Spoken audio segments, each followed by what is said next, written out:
Tonight on The Big Story, reactions were swift on the recantation of flood control scandal surprise star witness Orly Guteza. The ombudsman calls it classic pressure tactics to take the heat of former Speaker Martin Romualdez. Kakabahala ito dahil sisirain ito ang justice system natin. Dahil mas maraming papalutangin na maling impormasyon, fake news, so yun ang implikasyon ng mga paggawa ng mga kwento gamit ang mga false witnesses at pagpaplanta ng ebidensya. The weather significantly improves, but in Bataan and Zambales, floodwaters have not subsided and damage to livelihood and property are rising by the day. And the Marcos administration is turning to rainwater catchment systems that it hopes will finally solve Metro Manila's perennial flooding problem. Good evening, I'm Ed Lingao sitting in for Ces Dilon. We begin with the Ombudsman's case against late Congressman Martin Romualdez being dealt another blow. The first person to tag the former speaker to cash kickbacks from infrastructure projects has recanted his testimony. But the Ombudsman does not consider this development a setback at all. The big story tonight from mobile journalist Amy Atienza. Orly Guteza first delivered a bombshell at a Senate hearing on the flood control scandal last year. He claimed to have delivered money to houses of politicians involved in flood control anomalies. Ang bawat malita ay may lamang humigit kumulang 48 million pesos. Ang bawat malita ay may post-it na nakadikit na nakasaad kung magkano ang laman ng bawat malita. Tuwing may duty detail sa basura, may pumupunta na tao na magde-deliver ng basura at nire-receive ni John Paul Estrada at Mark Tiksay.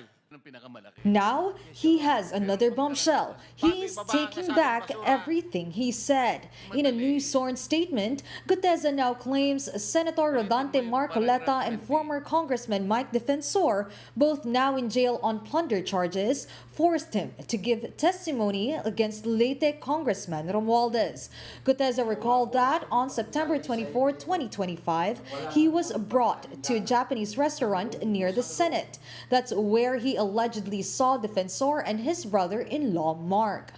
Sabi niya, sulat lang natin si Sendante. Sa takot ko, sabi ko, sige sir. Agad inutusan niya si Mark na kunin ang laptop para isulat ang kagustuhan niya. When Senator Marcoleta arrived at the restaurant, he allegedly said that he would first read the affidavit. According to Guteza, the senator did not just read the document, he even revised it. Simulan na ni Senator Marcoleta ang basahin ang ginawa ni Mark na affidavit base sa sinabi ni former Congressman Mike na sabi niya, pare, ayusin ko ang Tagalog. Doon mismo sa harap ko, inaayos ni Senator Marcoleta ang affidavit na yun. Sabi ni former Congressman Mike Defensor, si Mark kasi di marunong mag-Tagalog. Guteza also said he heard Defensor say how powerful the fabricated affidavit will be. Ito na yung missing link na hinahanap natin kasi puro sila saltiko at ikaw lang ang makapagbabanggit kay former Speaker Martin na di-deliver ng pera. Guteza said he was forced to own up to the affidavit out of fear and because he was promised money and his children educational scholarships. Defensor allegedly also told Marcoleta, Pari, 150 million lang, masaya na tayo. On September 25, 2025, Guteza became a surprise witness at the Senate Blue Ribbon Committee. It will be recalled that Marcoleta previously admitted that he met Defensor and Guteza at a restaurant and that he had already read the draft of Guteza's testimony. Kasi po meron na raw po siyang draft na salaysay na kung gusto ko raw pong makita. Nakita ko po yung tao at pinabasa niya po sa akin yung isang salaysay na nakaporma na po. At nung makita ko ang kabuuan ng kanyang salaysay, meron po siyang personal na kaalaman para ikonekta si Representative Saldico kay former Speaker Martin Romualdez. During the hearing, as Guteza read the affidavit, there were moments when Senator Marcoleta seemed to coach him. Ito yung box ng pera na pinag-uusapan natin sa kasalukuyan. Mr. Gutesa, mag-stick ka lang sa binabasa mo. Huwag ka nang nag-a-adlib. Kung ano yung nandito, basahin mo lang. Yes, Your Honor. Bago ibaba ang nasabing basura, ito, Merong napuputol sa binabasa mo eh. Huwag kang magmadali. Huwag kang magmadali. naputol na. Ulitin mo yung paragraph 20. Basa mo. Huwag kang... After the hearing on September 27, Guteza then said he was contacted by Marcoleta's office and was told to contact former COMELEC Commissioner Rowena Guanzon to have the affidavit revised. To this, Guteza allegedly did not agree anymore. At the moment, it is unclear where Guteza is. But the video obtained by News 5 came from attorney Melvin Kalimag, who notarized the new affidavit. It was supposedly signed on August 13 at a hotel in Ortigas. Senator Marcoleta and Defensor have yet to respond to Guteza's claims, but according to Defensor's lawyer Ferdinand Topacio, this is nothing new. It does not come as a surprise. This is part of the harassment and intimidation. This has become a pattern under the present administration. so far, 5 supposed witnesses on the flood control scandal have recanted their testimonies. That's Guteza and 4 so-called Maleta boys from the 18 testifying against former Speaker Romualdez.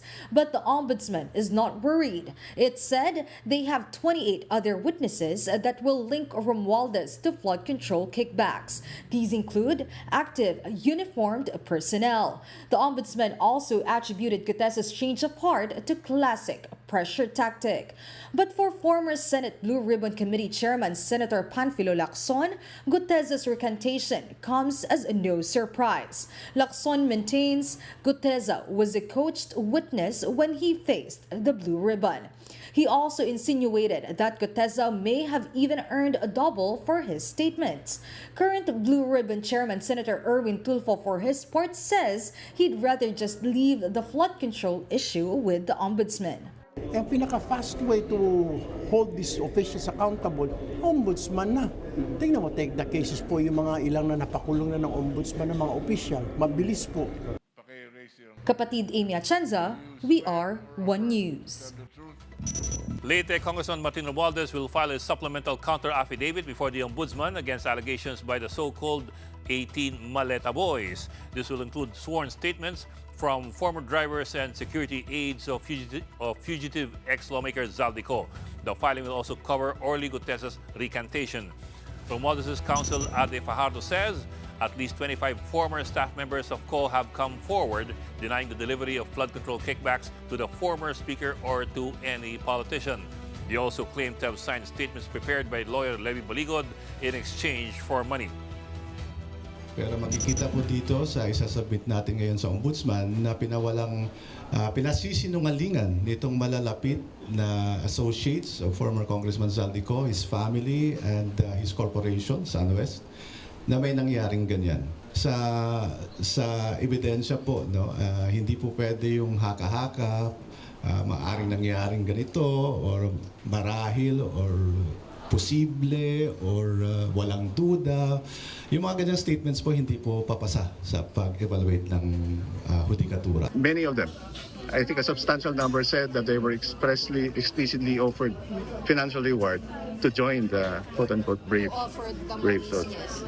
The lawyer is prominently mentioned in some of these affidavits. Sinong lawyer, sir? The one representing them. Baligod? Yes.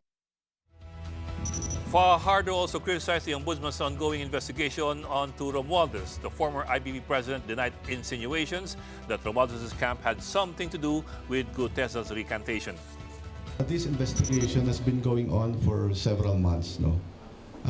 Sana, I mean, with all due respect to the office of the Ombudsman, alabas, wala man lang forensic evidence or documentary evidence linking the former speaker. Only oral evidence or oral testimony na alam naman natin ito yung pinaka unreliable. In all of this, one thing is common.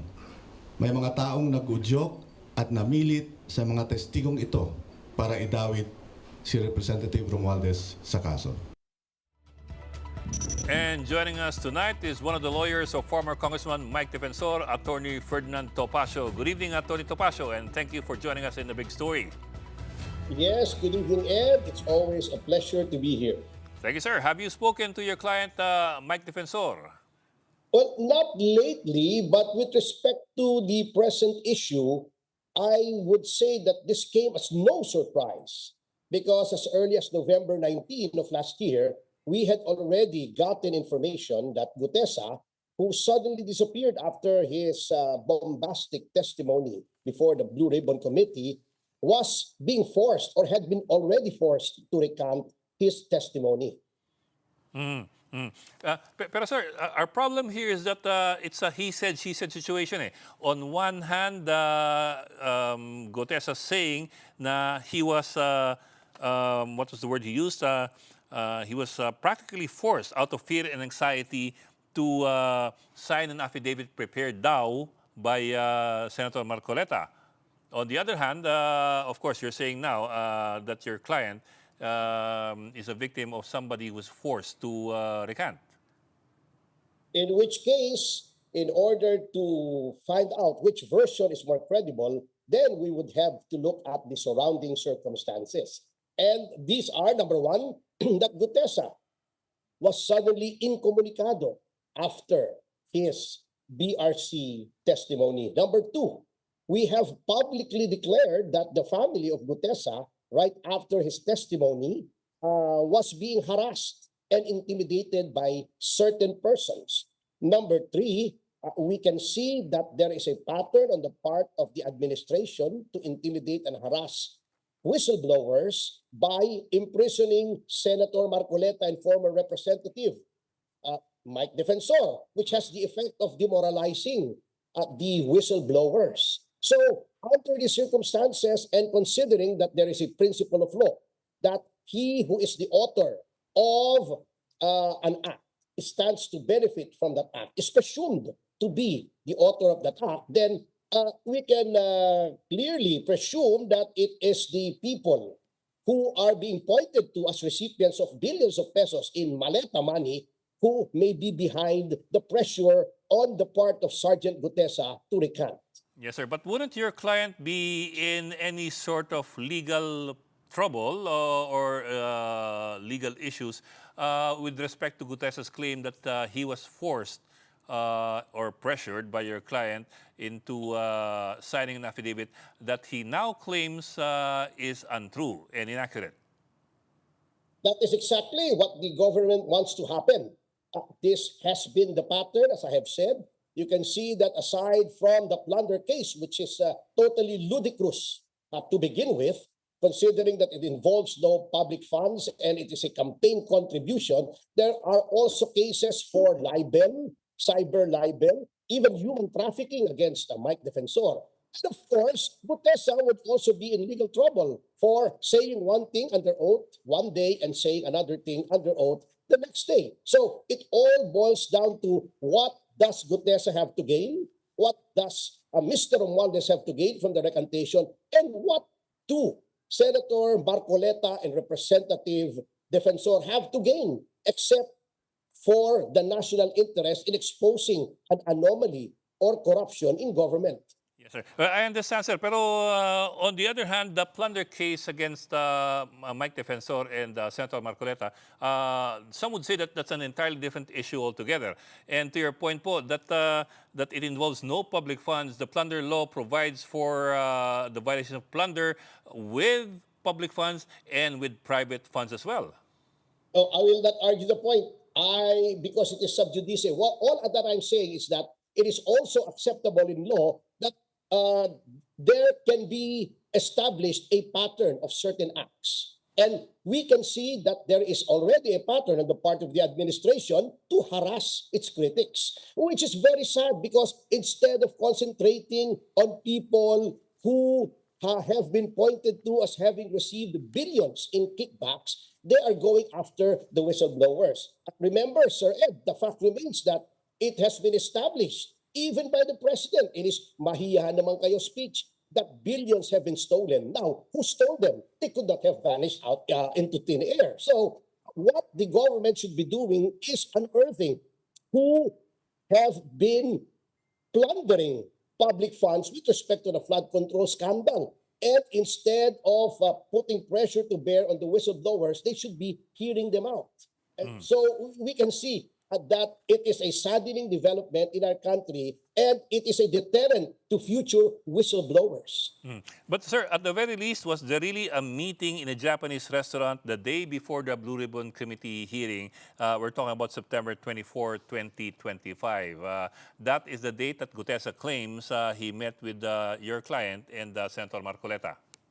I believe Senator Marcoleta mentioned something about a meeting to that effect. But even if there is nothing wrong. Of course, you cannot expect a lawyer who is a senator at the same time to simply take a witness and put him on the stand before the Senate of the Philippines, no less, without meeting with him and checking out his story. So that is neither here nor there, and it does not prove anything, actually. Okay. Sir, I also take note of the new statement made by Gutesa where he says, I never had any direct contact with Speaker Romualdez, nor did I even see him at that address. So I suppose by that, that it implies that he had been to the house of Speaker Romualdez. Well, that's what he is saying now. But, you know, a person under pressure who is probably under custody, whose life is under threat, whose family safety is under threat, will say anything. You have to remember that. But remember, when Gutesa first said the narrative that implicates former Speaker Martin Romualdez, he was under no compulsion, he was under no threat. And with respect to the payment of money, that is ridiculous. There is no such resources available to the opposition. It is the administration has loads of maleta with which to buy, intimidate, and harass witnesses. No, sir, I was referring to the second part of that sentence where Gutesa says now, or at least admits now, that he appears to have been at the house of Speaker Romualdez before. And I quote, nor did I even see him at that address. So that implies that he had been to the house of Speaker Romualdez. Well, you know, they say that when you tell a lie, you put elements of truth in it. So that is an admission that he has been to the house. It's just that now he is disclaiming any contact with Speaker Romualdez. Well, we will just have to take those two statements, those two contradictory statements, and see which one is more credible. Because as a general rule, the law frowns upon recantations, especially there is a plethora of decisions from the Supreme Court that says that recantations are not encouraged, nor are they credible. So the Ombudsman will just have to consider that. And I believe the Ombudsman has made a statement that it does the recantation in no way will put a monkey wrench on the present investigation against Mr. Romualdez. Pero sir, moving forward, what is your client's plan with regard to Gutesa's recantation?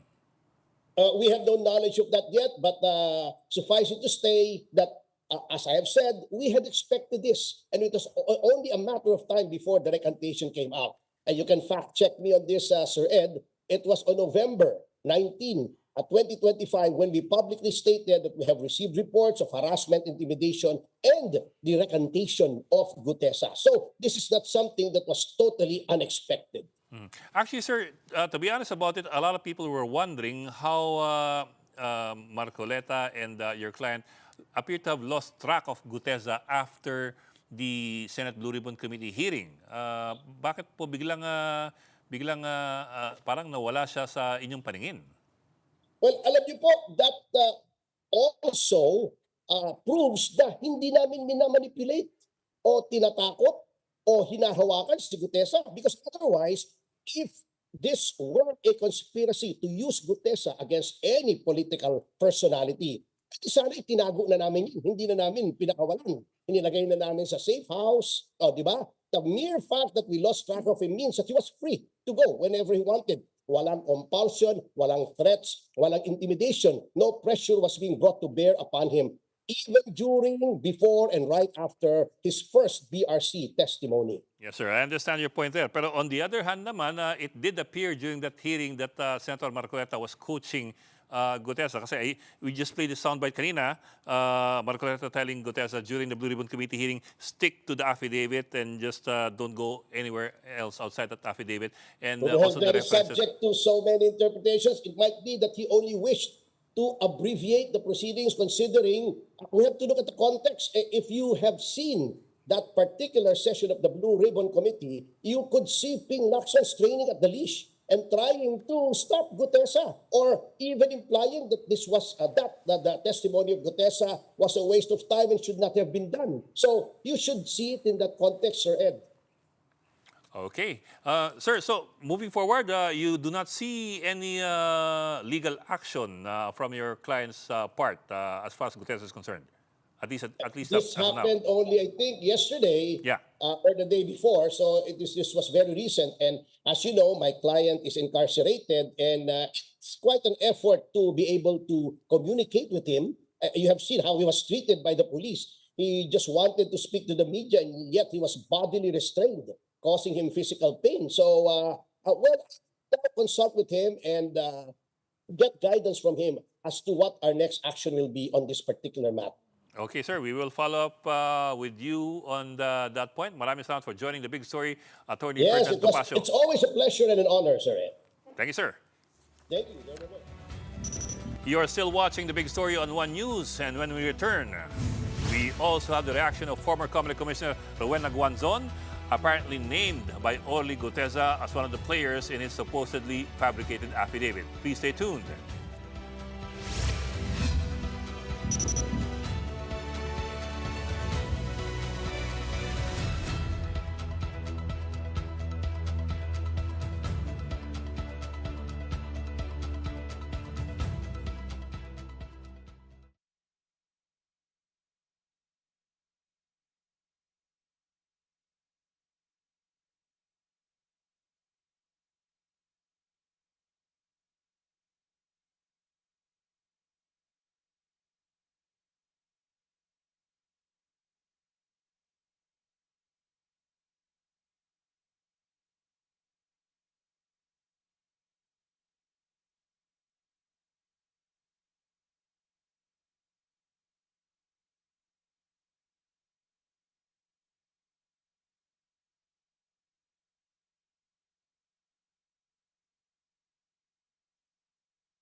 Sabihin mo na lang.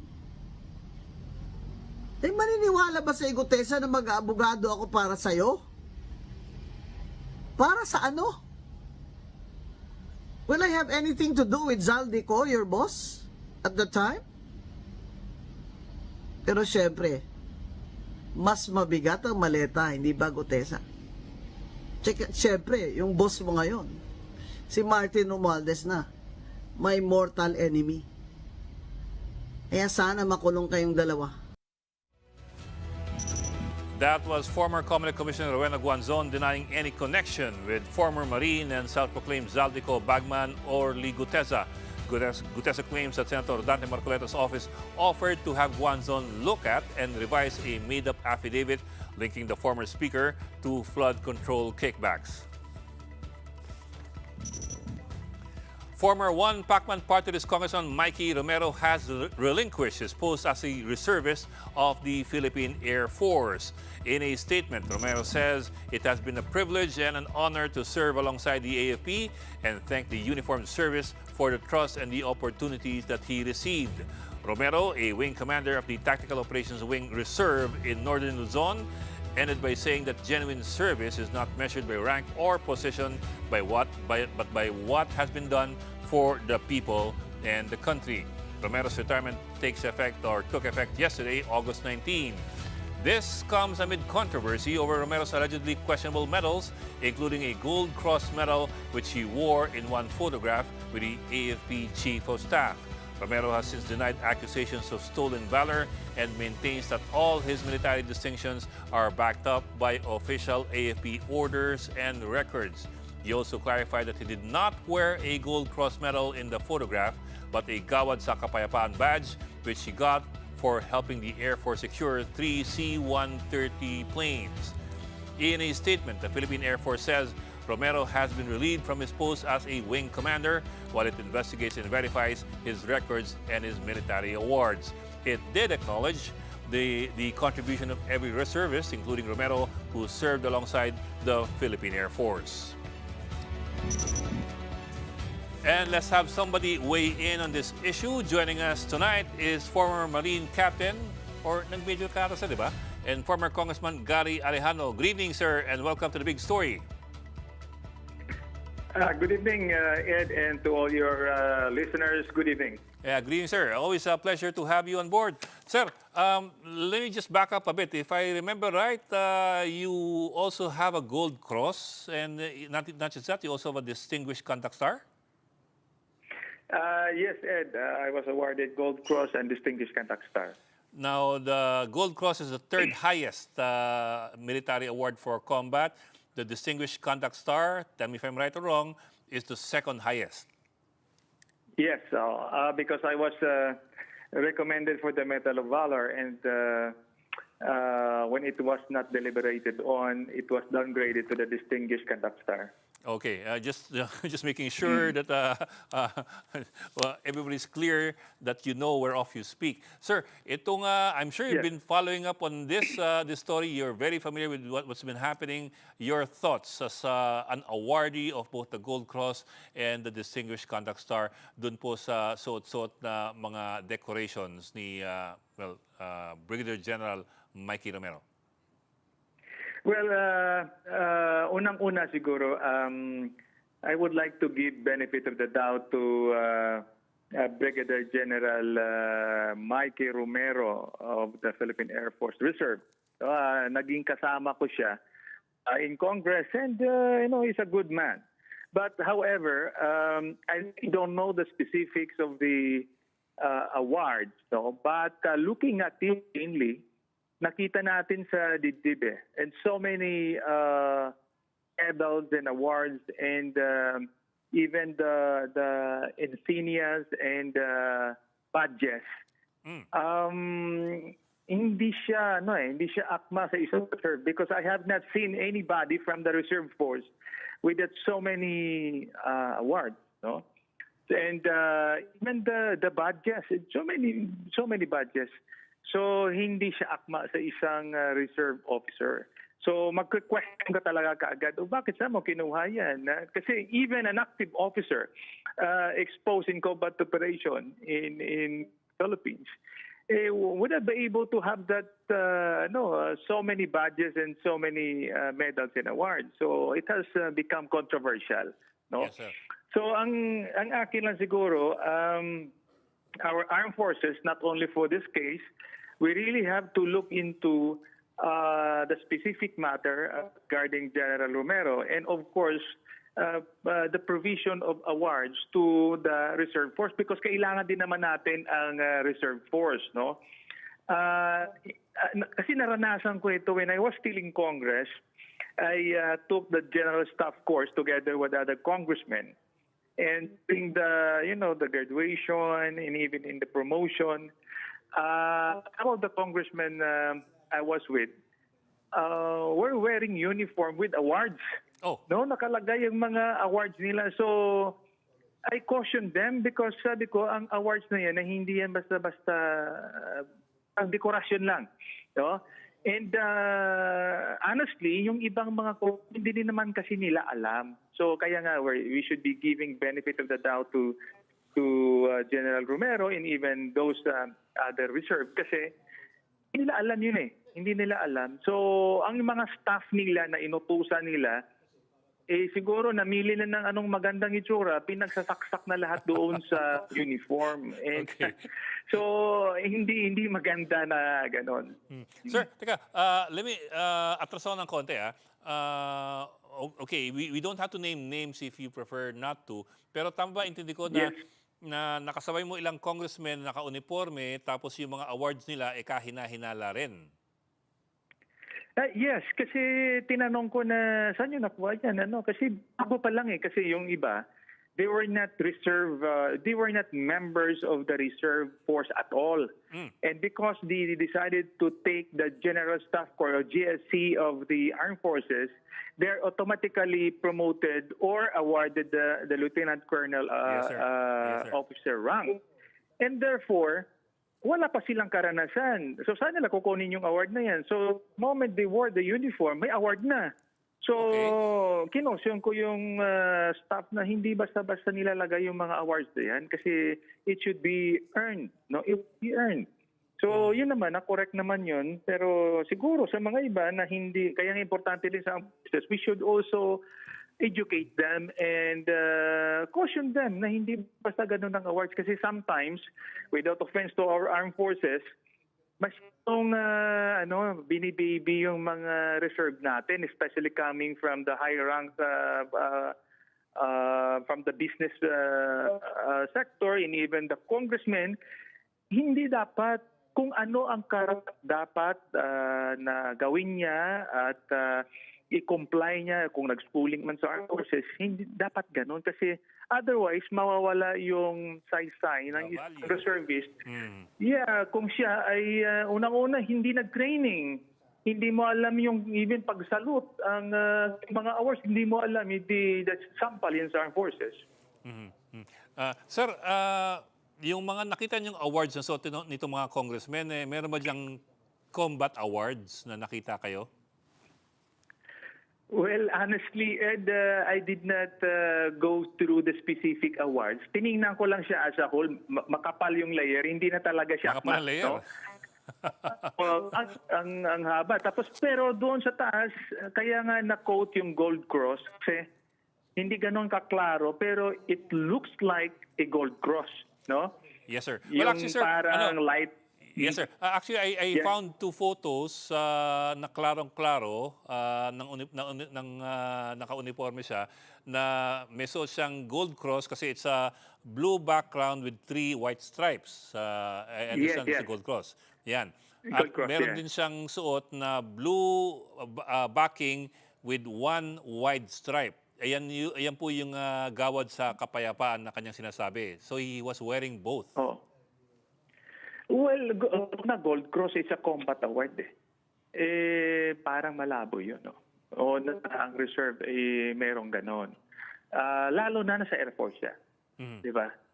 Okay. So, ano yun, this is a lesson for us, all of us, na hindi dapat natin ina-allow yung mga ganun sa uniform. Yes, sir. Well, I'd like to go now to the big picture of things. These lessons that we should be learning from this example. Kasi kahit papaano, di ba, I don't think this is the first time that this has happened. Although it seems to be the first time that it was exposed. Di ba? Yes, I'm this sure is, that... I think this... Yes, sir. Go ahead. This is not the first time. Ito lang kasi, nakakuha ka agad ng pansin kasi napakarami. Siguro kung medyo 1/3 lang yan, 1/3, tapos konti lang yung mga badges, baka hindi papansinin. Di ba? Yeah. Pero sobra. Ang badges ang dami, tapos ang award ang dami. So, kita na kaagad na something is wrong.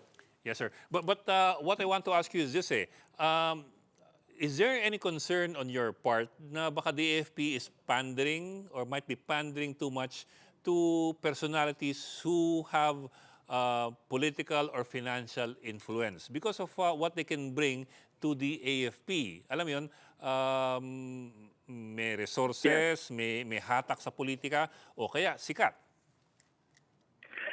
Well, dapat hindi naman ganon. Example lang, si former Senator Manny Pacquiao is a reserve of the Philippine Army. No?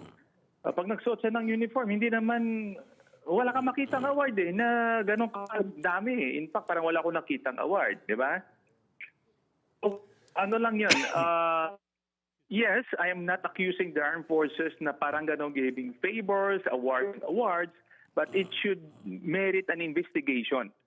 No, kasi hindi pwede gano'n. Marami namang tumutulong sa armed forces talaga. Marami. Yung ating mga reserve, actually, maraming mga may kaya dyan kasi kulang talaga armed forces. Pero we recognize them by giving them plaques of award during anniversaries, recognizing them, or administrative awards like, example, commendation medal, di ba? O gawad ng ganito. So mga relief operations, pwede yon. Pero pagka something na combat operations na at saka nakita ko maraming koto, no? Maraming koto, oh. Yung pag natin koto kasi sometimes para na hindi ganun karami yung isang award, nilalagyan ng appurtenances, no? Yung natawag parang nilalagyan ng ang dalawang gold cross, isa lang makita mo pero meron siya koto na isa.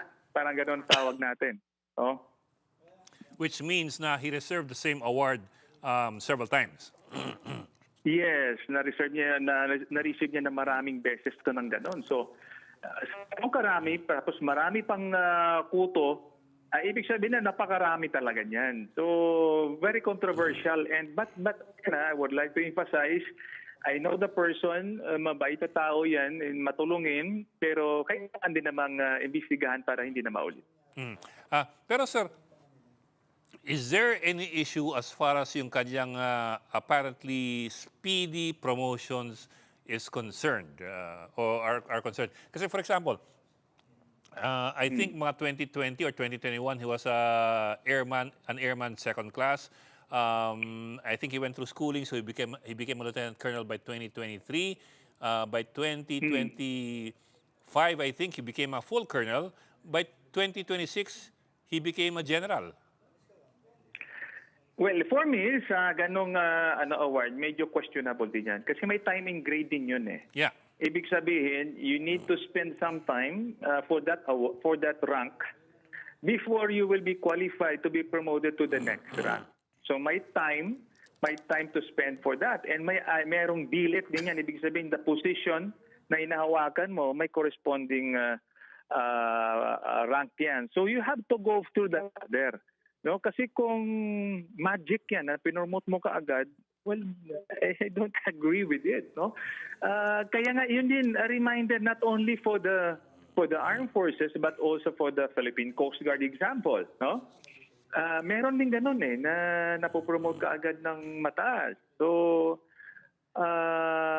dapat tingnan yung policy na yan kasi para reflective din na totoo talagang na dinaanan niya yung mga requirements, no? Dinaanan niya yung billets, and then Kasi pag sinabi nating reserve, kasing galing dapat ng ating active yan, ng regular. Certainly. So kung hindi sila ganun, dumaan sila sa proseso, and even yung mga customs and traditions ng armed forces ay hindi nila alam, something must be wrong. Yes, sir. But, sir, okay, my last question, sir. Well, he has stepped down, or in his words, he has retired na from his position. My question, I suppose, is kasi this leaves a whole slew of, ang daming mga tanong na hindi masasagot sa kanyang pagbibitiw. Among them, for example, totoo ba o hindi nakakuha siya ng Gold Cross? At kung totoo siyang nabigyan ng Gold Cross, bakit? O sino nagbigay sa kanya ng Gold Cross? And so on down the line. Mukhang mga tanong na ito, hindi naman sasagot ngayon dahil sa pagbibitiw niya.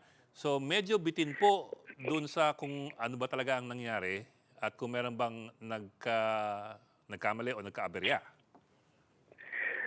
Narinig ko rin, I don't know if I'm right, na ang armed forces will conduct its own investigation para malaman kung ano ba talaga ang nasa likod na yan. No? So, I believe kailangan yun dahil kung hindi magtatanong ang taong bayan, tingin ko most likely kakalimutan yun, no? Para hindi lang malagay sa... So, we need to ask questions and we need to demand from the armed forces na magkaroon sila ng maliwanag na sagot sa taong bayan para hindi na maulit at saka makita natin kung anong katotohanan. Yes, sir. I understand, sir. And also, sir, huli na lang napakadali pong i-check kung talagang may Gold Cross siya o hindi kasi general order lang naman yun. May paperwork yan. It doesn't take 2 days to figure it out eh. At saka sa ating adjutant may record siya kasi kahit na naka-soft copy, research mo na sa computer yan, makita mo yan. So maganda makita ka agad yan. Okay.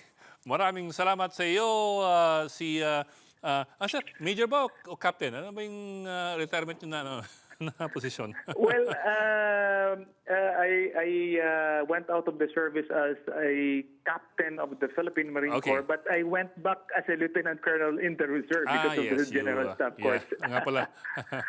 You did further studies.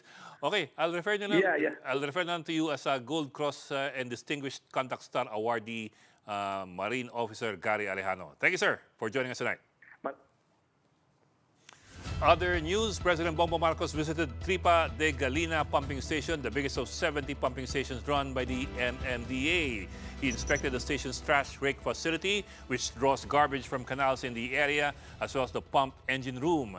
Per MMDA's estimates, at least a half-dump truck of trash ends up in the Tripa de Galina daily. The garbage and the amount of rainfall Metro Manila experienced in the past days resulted in massive flooding. This is why the President said there's need for 13 more pumping stations across Metro Manila and the nearby provinces. Kailangan tignan natin kung sapat ang volume na kaya ng mga bomba natin para ilabas ang tubig. Siyempre, ang nakikita natin problema, number one, yung basura ulit. Kasi kaya yan ang tinignan natin, okay naman, malakas naman yung mga bomba natin, umaandar naman silang lahat. Meantime, Malacanang has released a list of 39 areas in Metro Manila where rainwater catchment systems can be built in order to solve the perennial flooding problem. According to Palace Press Officer Claire Castro, detailed engineering is expected to finish this month before construction begins. This is a big story on One News. Meta is under fire for taking too long to remove violent videos from a recent school shooting in Zamboanga City. The CICC explains the holdup, the details of this and other stories when we return.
natin si Sendante. Sa takot ko, sabi ko, sige sir. Agad inutusan niya si Mark na kunin ang laptop para isulat ang kagustuhan niya. Simulan na ni Senator Marcoleta ang basahin ang ginawa ni Mark na affidavit base sa sinabi ni former Congressman Mike na sabi niya, pare, ayusin ko ang Tagalog. Doon mismo sa harap ko, inaayos ni Senator Marcoleta ang affidavit na yun. At sabi ni former Congressman Mike, defensor, si Mark kasi di marunong mag-Tagalog. Ito na yung missing link na hinahanap natin kasi puro sila Saltico at ikaw lang ang makapagbabanggit kay former Speaker Martin na di-deliver ng pera. Monsoon rains have let up, but the damage from flooding in several Central Luzon provinces are starting to emerge. In Hermosa, Bataan, farmers lament floodwaters ruining their crops and their fields. 2 beses na po kaming naglagay, parehas pong sira. Sa kagaya ko po ng magsasaka, napakahirap po dahil unang-una mataas pa po yung konsumo. Hapa, so talagang walang-wala. Bataan has already declared a state of calamity due to the effects of Habagat and tropical cyclones Luis and Maymay. Damage to agriculture has already reached 56 million pesos, while livestock losses are pegged at 4 million and infrastructure damage is currently at 542 million pesos. 69 barangays across 8 towns have been flooded in Bataan, with over 2,000 families still in evacuation centers. Bataan Governor Jose Enrique Garcia III believes that flood control projects worked, but they need coastal defense systems. Ito po ay magkakaroon siyempre ng dike, water pumping station, floodgates para ma-manage yung pasok at labas ng tubig. At tingin ko ang isang tingin namin ang isang talagang malaking maitutulong sa ating region ay yung water catchment, water impounding. In Zambales, 5 flood control projects in different towns have been damaged, including the San Juan Dike in Botolan. Locals there hope for a stronger structure. Sir, 2009 parang hindi na po na-rehab din yung namin, dike namin. Parang manipis din po yung pagkakagawa. At na maaprubahan po yung hiling ng Barangay San Juan na pondohan po yung dike ng Botolan, hindi po lang Barangay San Juan, yung pangkalahatan po para hindi masira po at madaanan ang lahat ng barangay ng Botolan.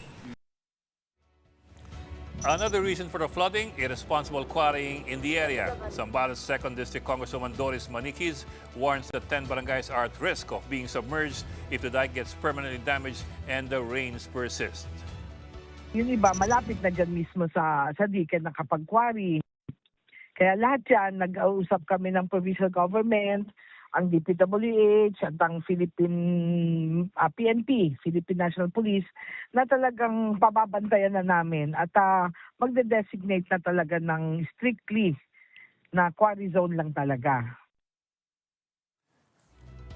And here now are the other stories making headlines this Thursday from mobile journalist Daniel Dayao. For Undersecretary Aboy Paraiso, Executive Director of the Cybercrime Investigation and Coordinating Center, it is difficult to take down harmful and violent videos on social media apps such as Facebook because of bureaucratic delays. The CICC recently tried it in the wake of a shooting that shook a private school in Zamboanga City. So immediately after we had visibility, which is difficult because our visibility really depends on virality.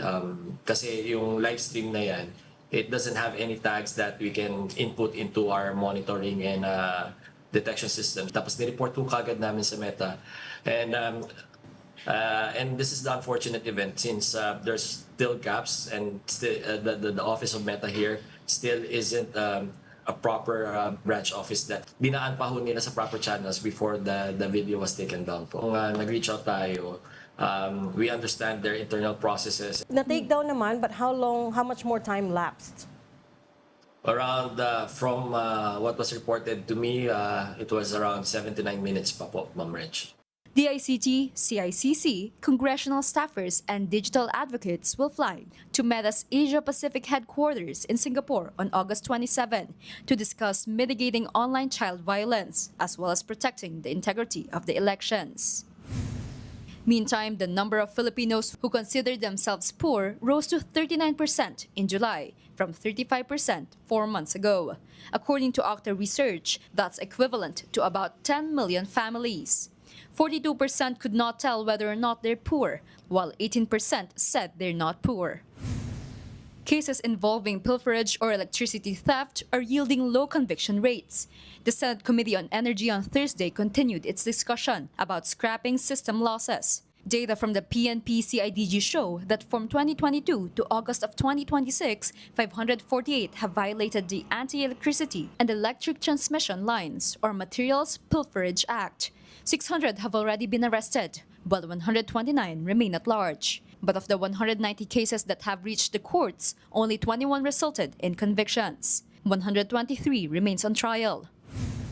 PhilHealth President and CEO Dr. Beverly Ho says the state insurer and the Department of Health are advancing a unified agenda to improve outcomes and broaden benefit packages for Filipinos. The unified national agenda entails 5 pillars that include, among others, bringing primary care to schools and workplaces. Pinaka mabilis ay makikita nyo, magmo-mobilize kami sa mga eskwelahan. No? So to cover a lot more of the students, particularly in public schools and in your own workplaces, we'll really work with HRs and employers. PhilHealth will also move 21 medicines under the Yakap program to the Gamot program to improve public access. I think a lot of people are waiting for that kasi it's really quite easy for people to access the medicines in Gamot. No? So that would be probably the earliest that will come out of our benefit pipeline. Program to improve public access. Kapatid Mobile journalist Daniel Dayaw, we are One News. But before we go, former Chief Presidential Legal Counsel Sal Panelo puts on another hat, and it has nothing to do with law or politics. Our big picture tonight, Attorney Panelo taking part in the selection committee of Miss Universe Pakistan. The Duterte-era official took part in the judging panel of Miss Universe Pakistan's Grand Coronation Night last August 18 here in Manila, where psychology student Misbah Arshad took home the crown. She will only be the 4th woman to represent Pakistan in the prestigious event. And those are the big stories this Thursday, August 20. I'm Ed Lingao. Kapatid, we are One News, your side all the time. Please do enjoy the rest of your evening.